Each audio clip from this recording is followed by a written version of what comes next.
Magandang gabi, pambungad sa ating newscast. Hindi na kailanman magsisilbi sa gabinete ni Pangulong Bongbong Marcos Jr. Yan ang deklarasyon ni Vice President Sara Duterte. Anya, personal ang dahilan ng kanilang politikal na hiwalayan. Ibinunyag ni Duterte na pagkatapos ng sona ng Pangulo, makikipagpulong na siya sa mga kaalyado ng ama na sina Senators Bongo at Bato de la Rosa para sa dibdibang usapan. May balitang A to Z si Ace Cruz. Mahabang kwento ayon kay Vice President at outgoing Education Secretary Sara Duterte kung bakit siya nagbidiyo sa gabinete ni Pangulong Ferdinand Marcos Jr. Malalim anyan lamat na buhat pa nung bago siya pumayag na maging running mate ni Marcos. Merong personal sa aming dalawa ni President Marcos which stems from yung napag-usapan namin bago ako pumayag na tumakbong Vice President. Meron siyang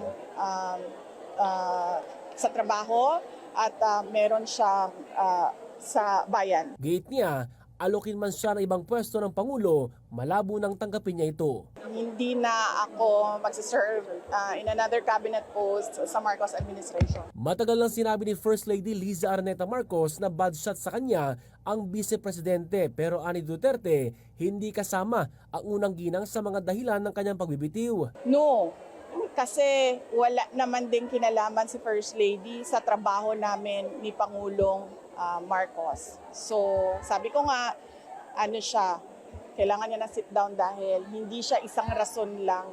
Nagkabuhol-buhol na siya na madaming rason.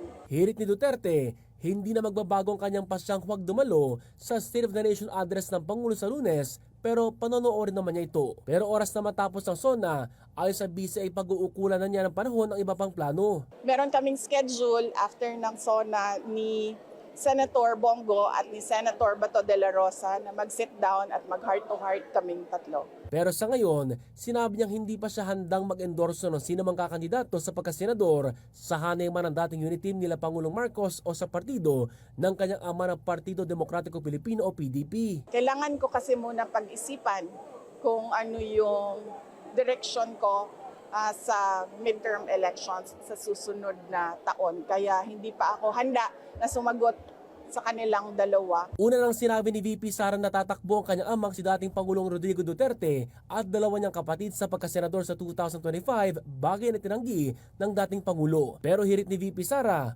huwag munang pakasiguro. That remains to be seen kasi nga sabi ko, diba, wala pa naman yung filing of candidacy. So hindi natin alam kung sino yung mga tatakbo for senators sa midterm elections. At saka, by my experience, to the last minute, nagbabago ang desisyon ng mga tao. Kaya hindi natin alam kung anong mangyayari bukas. Ani Duterte, itutuon niyang oras sa Office of the Vice President lalo't maraming programa pa ang dapat trabahuhin. Nagpasalamat din siya sa natanggap na mataas na trust at approval ratings sa Pulse Asia. Para sa Balitang A to Z, Ace Cruz.